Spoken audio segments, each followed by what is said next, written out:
Well, it's Monday, kicking off the show with Zana, the Archer. Monday, May 18th, 2026. I had to double check the date. I'm like, wait, does that say the 16th? No, 18th. I got to get my eyes checked. I've set up so many appointments trying to accomplish things that I haven't had the time really to get done. Now's the time to do them, I guess. Get myself back into shape. Start working out again. Start going to a doctor, going to a nutritionist kind of thing. Getting my diet sorted out. Trying my best to eat more protein, fiber, all that good stuff.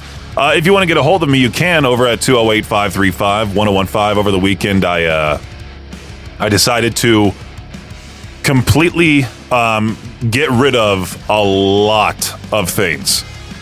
I was talking about it with Victor. I felt like Thanos. I just snapped my fingers and most of my things, some of my things, I should say, not most, some of my things are now out of the apartment. Either I sold them on Facebook Marketplace, I sold them to a local business, or I just tossed them. You know, there was a lot of stuff in there that I haven't touched in forever, a lot of it collecting dust. All of my DVDs that I have never, ever opened. Well, some of them, but a lot of those DVDs were still in the plastic wrapping and they were collecting dust, and I hate dust collectors. So I was like, you know what? I'll sell the entire collection. Did that. Sold the shelves to my friends Bryson and Charlotte. I decided to sell the other shelves that I had to Maddie from down the hall. She wanted to take them. And then I made the big boy decision to sell both Xboxes, the controllers, the games. Had to make multiple trips to game stores, movie stores, all of that. I had to walk into the mall holding cardboard boxes full of DVDs, and I was doing this by myself, so I had to do multiple trips from the back part of the parking lot by Barnes & Noble at the Idaho Falls Mall all the way to that one store inside that buys those DVDs. And I delivered like 4 boxes of them. Got some good money out of it. Gonna go right to either my savings or it's gonna go right to my credit card bills, because you know you can never really save up your money. You gotta go pay a credit card off or something like that, you know. Anyway, like I mentioned before, if you want to get a hold of me, you can over at 208-535-1015. I did spend a lot of this weekend just running around. Feels good to finally sit down, do this show. It's Peach's Pit Party on K-Bear 101. So this Friday, May 22nd, I am personally going to be at Al's Sporting Goods from 3 to 6. They're going to be kicking off this Memorial Day weekend with their huge outdoor expo sale. The tent is up. The prices are down. Shop deals and all the gear you need to get outside this summer. I mean, the weather, it's going to be blistering hot, I feel like, with how warm our winter was. And we've reached some temps here early on that I'm like, oh man, August is going to be blistering hot. So if you want to, get some camping gear for real cheap, come to Al's Sporting Goods this Friday. Like I said, I'll be there from 3 to 6. They'll have pretty much everything on sale. You might as well show up, check out what they have, and then make sure to sign up for that ticket contest, that exclusive contest at Al's Sporting Goods, where only those people who show up at my remote are entered in to win a pair of pit tickets to Papa Roach Set It Off in Autumn Kings, live at the Portneuf Health Trust Amphitheater on July 23rd. Again, May 22nd, this Friday. Come see me at Al's Sporting Goods on 17th Street in Idaho Falls from 3 to 6. It's Peach's Pit Party now with 3 days grace. Kill me fast. I like this question. I don't know about asking it for To Peach Their Own, though, but I figured we could talk about it here. Who is the cheapest person you know, and what is the cheapest thing you've seen them do? Somebody said, my grandmother was worth a few million. When I saw her using a toothpick, I asked if she had another. She offered me the dry half of the toothpick she was currently using. Bonus, she had a whole jar of toothpicks, and they were stolen from Howard Johnson's. I knew someone that would take the sauce cups from different restaurants. His cabinet was just stocked with all these different little tiny cups for little sauces. Don't know why he took those. Maybe because he wants a side of ketchup with his fries he makes at home. And was like, I'm too good to put it on the plate. I need to have a little cup. Put the ketchup in there. My friend's parents, dad was a nuclear engineer designing submarines. Mom was a tenured physics professor. At a sleepover, we were allowed exactly 4 ounces of orange juice at breakfast. They also split 2-ply toilet paper to make 2 rolls and recycled dryer lint to use in stuffed animals to sell at craft fairs. Now, I never really cared, but they were not poor. It was just odd. Again, we're talking about who is the cheapest person you know. What is the cheapest thing you've seen them do? A rich kid, son of a lawyer, asked me to reimburse him for a banana I ate at his house. I laughed it off, but he was serious.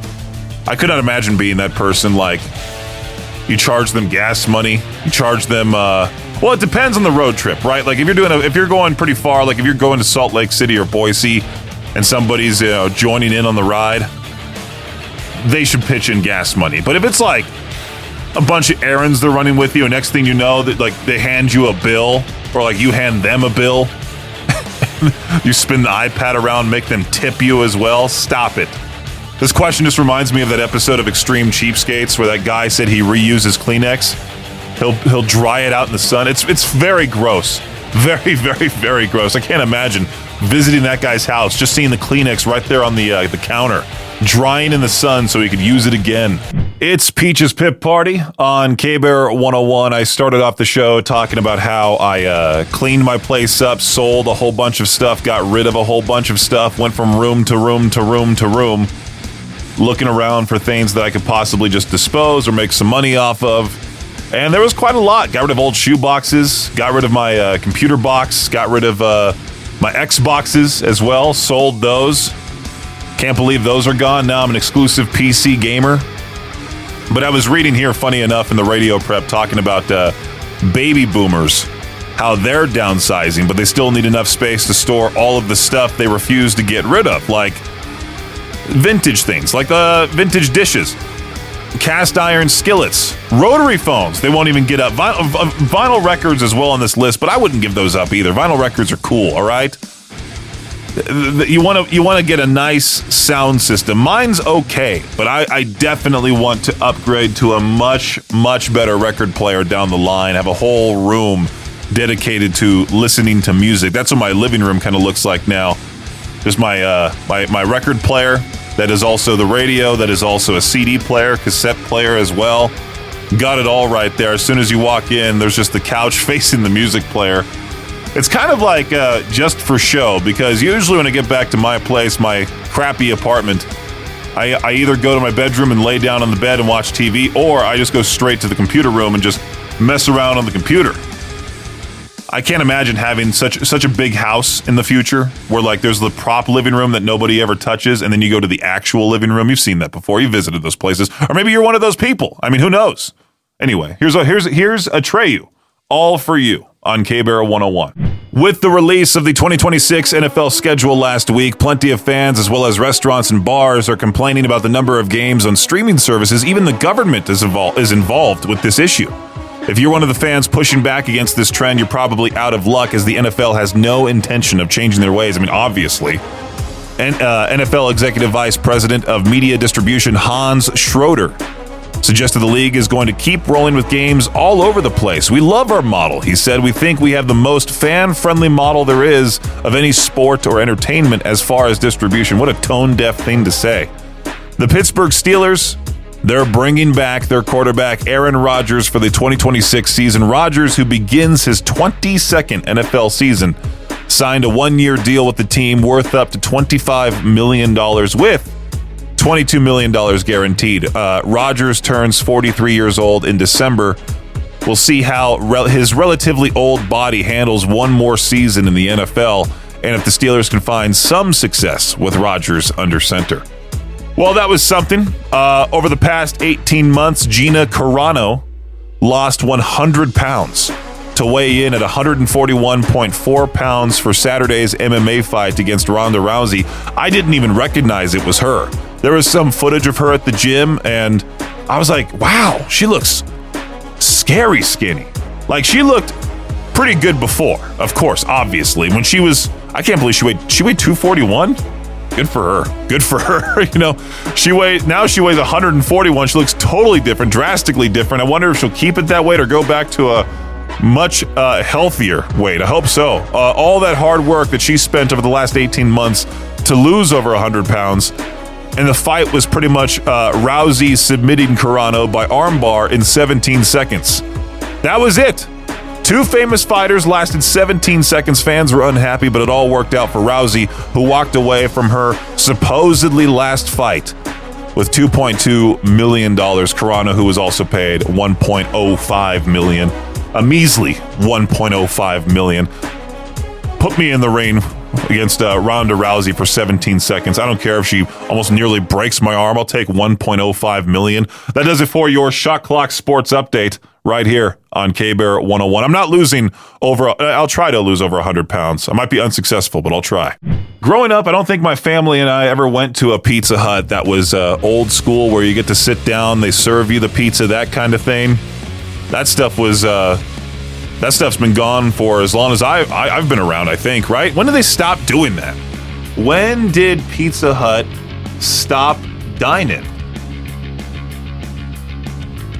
They never really stopped dine-in service. Well, no, they did, but this AI overview, it sucks. Not telling me the correct year. Oh, right there. Pizza Hut in 1998 shifted from a dine-in restaurant chains towards a takeaway and delivery service in response to changes in consumer behavior. So back when I was 2, so that's the reason why I've never been to an old school Pizza Hut. So Pizza Hut now is going back to those old school ways. Yeah, they're bringing back the tablecloths, the red checkered ones, the vinyl booths, the Tiffany style lamps. I wonder. Oh, it even says here, the beloved salad bar and the red plastic cups, those will be back. Even the old school Pac-Man machines will return. Unsurprisingly, customers losing their minds over this massive change. I am too. I'm excited for this. I would love to have a sit-down pizza place like this. A lot of people over the years have been saying this for quite some time. I'm excited that it's coming back finally, so I can experience it for, the first time, because I never got to experience it the original time. Let's do some Black Label Society, Name and Blood, right here on Peach's Pit Party, K-Bear 101. Do I believe this? That this guy supposedly, he says he won millions of dollars in the lottery 11 years ago, secretly stayed, quote unquote, broke, and never told his family. He just revealed it on Reddit that he's kept his lottery winning secret from his family for 11 years, posting from an anonymous account, an r/AMA. Think Assistance 419 hosted an AMA discussion. He won the lottery over that decade, and his family still believes he's broke. He said his first splurge was a glass of whiskey, placed an order for a $48 pour of Pappy Van Winkle. Nobody there knew him. The bartender ignored him. He sipped it slowly and allowed himself to realize for the first time that he was rich. Oh, good for you. I wonder if he spent anything else, or did he just let it go into savings? What happened here? What just got disconnected from the computer? What is going on now? Is this mouse freaking out in here? Jeez. Hey, that guy that won millions of dollars, hey, could he just give me some money so we can get a new mouse or get some new equipment here in the studio? That would be great.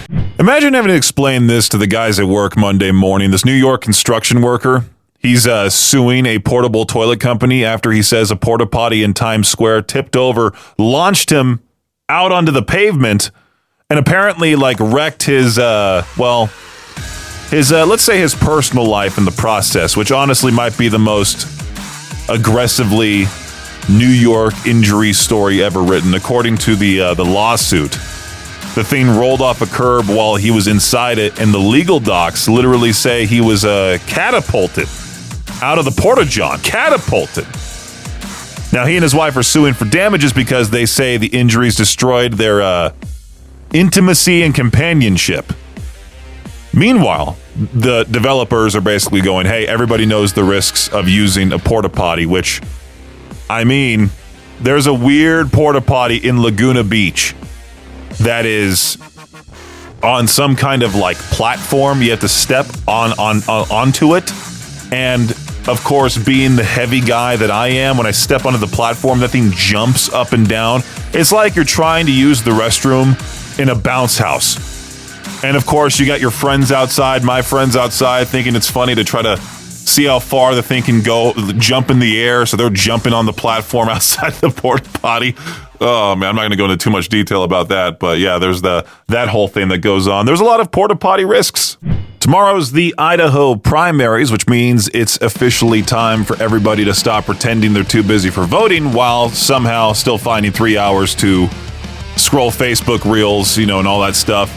If you've been complaining about politics, school boards, roads, taxes, Idaho growth, housing, literally anything lately, this is the part where you actually participate. You don't have to turn into some hyper-political cable news person overnight. Just be informed enough to fill out a ballot and go, all right, I did my part. That's it. People love acting like one vote doesn't matter until a local race gets decided by like 14 people, Idaho primaries actually matter a lot here because so many races get decided at the primary level. Polls are open tomorrow, May 19th. And you can still register in person on Election Day if needed. Just bring ID, proof of residency. There's the link to the proper site in the channel apps, the KBear app, the Alt app, Cannonball 101 app. VoteIdaho.gov if you want to type that in yourself, or just use the links in the app like I mentioned, and make sure to go vote tomorrow. Now, let's play some Sao Sin, or however you say their name. Starting over again on Peach's Pit Party. Back when I worked at Knott's Berry Farm, even testing the rides in the morning, because you would have to make sure everything was working properly, and they would take volunteers to do so. I was on the boardwalk area. I was working a roller coaster that's no longer there by the name of Boomerang. It's now replaced by Hang Time, which I am too tall to ride. I found that out years ago when it first opened up. Went to Knott's Berry Farm as a guest, went to go ride Hang Time. The maximum height was 6'4". Couldn't be any taller than that. Otherwise, you would have some serious issues or possibly die on the ride.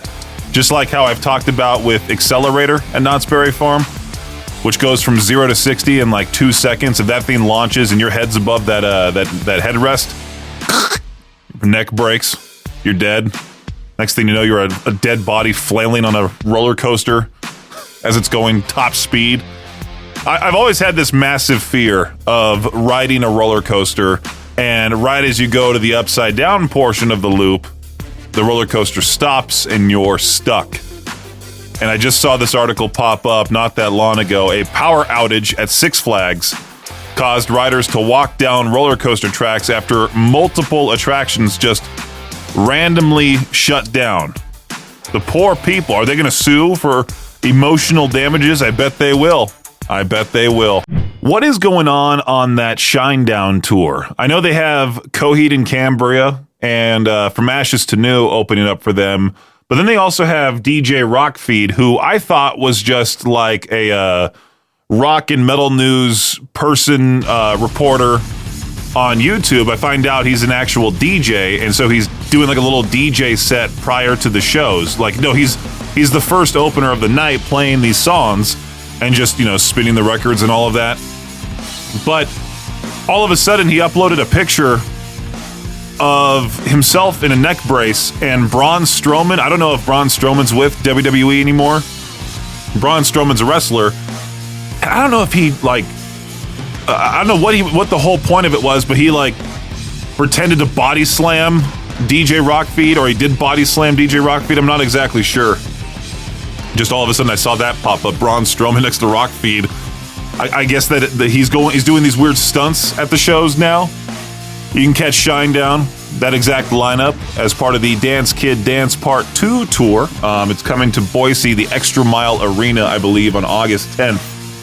That's going to be a great summer show if you're into Shinedown, all those bands. Coheed and Cambria also doing a separate show. I forgot exactly when, but it's on our concert calendar. Coheed and Cambria is doing this main show with the home team in Salt Lake. Oh, I forgot what day, but yeah, that's all on our concert calendar. The Smashing Pumpkins, by the way, announced a massive tour celebrating 30 years of one of their albums or something like that. Going to be making a stop at the Delta Center in Salt Lake City. That got added to our concert calendar this morning.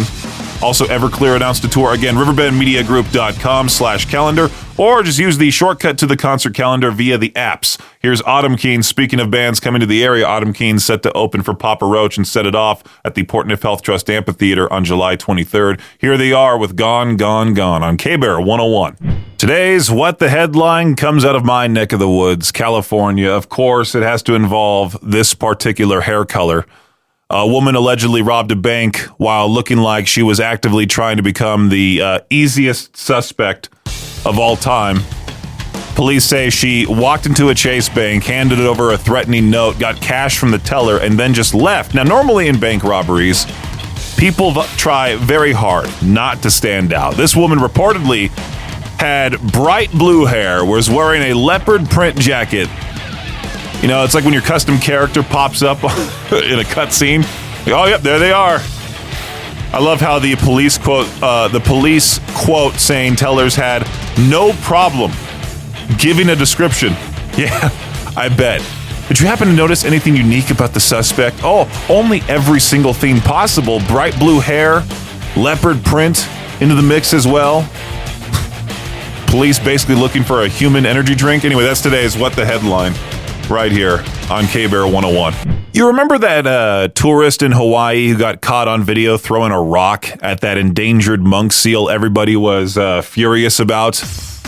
And then he got beat up by the guy that was nicknamed the Ambassador of Aloha or something like that. Like, it was a double whammy of what exactly you don't want to happen to you, especially when millions of people saw you try to intentionally hurt an endangered animal, and then you get knocked out big time on camera. Well, now his attorney, the guy who got beat up, his attorney is saying the guy was supposedly trying to protect sea turtles from the seal.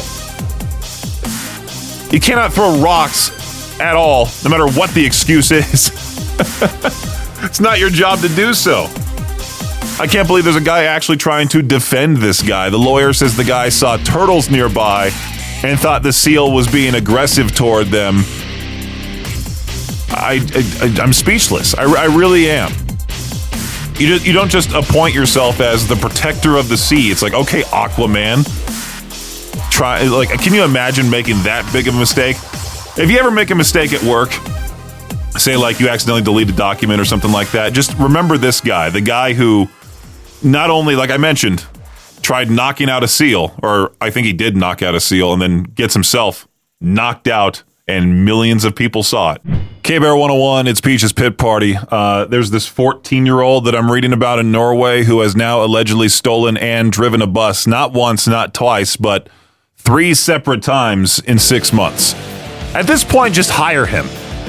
The latest incident involved the kid reportedly stealing a bus in Oslo and driving it more than 180 miles across Norway before police stopped him. And this is apparently not even his first international bus adventure. Earlier this year, police say he stole another bus, drove it into Sweden, not around the block, but into another country. Like, not through a block, not through a parking lot.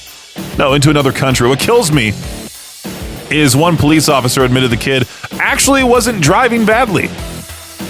Imagine getting passed by a city bus on the highway. Inside is just an 8th grader locked in and focused. How does this keep happening too? Like after the second stolen bus incident, maybe hide the keys a little better.